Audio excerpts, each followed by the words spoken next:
Now comes news that President Obama reached out to the most important person in a position to change this standoff. Joining me now is Senator Orrin Hatch. Senator, thank you so much for being here. Please tell us about the conversation you had with the president relative to the Scalia position on the Supreme Court. Well, I'm happy to be with you again, Michael. You do a very good job. Well, it was a private conversation in the Oval Office. He even let me sit in Joe Biden's seat, so it was kind of fun. But we had a very quiet but also very reflective chat, and needless to say, he was a little bit uptight about the Republicans feeling that this seat should not be filled at this time. The letter that you signed, the letter that the 11 of you signed, said that the American people need to decide, need to play a role in who will be the successor to Justice Scalia. Will you respond to the criticism? Will you respond to the criticism that says, well, wait a minute, the American people have decided, they've twice elected Barack Obama?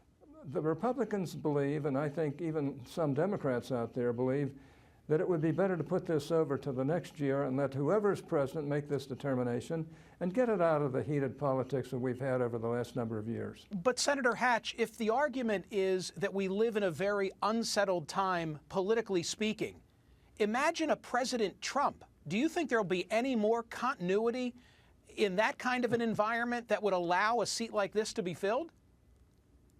Well, it always worries me whoever's going to be president, because I want the very best people we could find to fill this seat. By the way, Justice Scalia was one of the all-time great justices, and I don't think he should be degraded because the president might want somebody who really doesn't fill his shoes. But Senator, Senator, respectfully, you're not even giving the man the opportunity to put someone in front of you. As I understand, what you're saying is we're not even going to interview this man or woman that the president would deem deserving of your consideration, your, quote, advice and consent. Now, this is not something new. This is something that literally people who are very concerned about the court and do not want it politicized, and I'm one of those, would choose to do, it seems to me.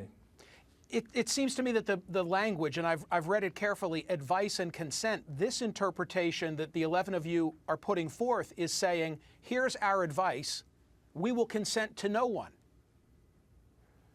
No, that's certainly not true, and frankly, it's not 11 of us, it's every Republican in the Senate feels the same way, except there may be one or two who do not, but and since we're not going to have hearings on it, why interview people in your office? I mean, that just, that seems to me that's a false choice right there. Senator Hatch, I'm curious to know whether you would grant an interview to former United States Senator, former chair of the Senate Judiciary Committee, and current Vice President of the United States, Joe Biden, if the president should put his name forth.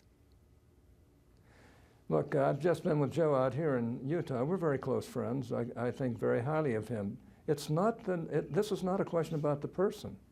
This is a question about the system. This is a question about what we should or should not do. And I believe we should not put a name up, no matter who it is, in this very, very difficult time.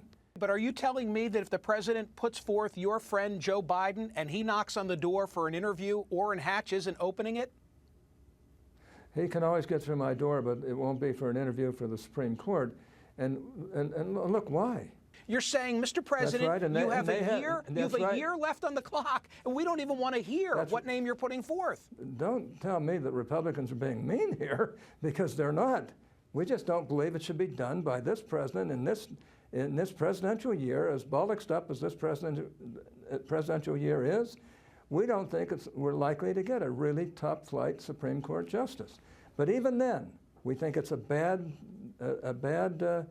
move to allow this president to have a justice with just a number of months left to go, when we've got these kind of problems between both sides on judicial selection. And it isn't the person. That's not the situation. The next president may put up one of these people that you've mentioned, but it's very, sir, I have to tell you, it's very hard for me to accept that perspective. It really is. I think of Mitch McConnell saying that. It really is frustrating, because I say, there's got to be more respect shown for the office than to say, We don't care who you send us.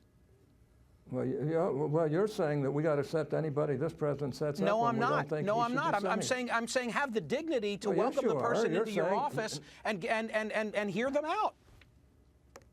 I would if we hadn't made the decision that we shouldn't play a game here. We should let them know where we are, and we're going to put it over till next year. They have just as much opportunity and chance of becoming the president as we do, and it gets it out of what really is a very, very politicized arena right now.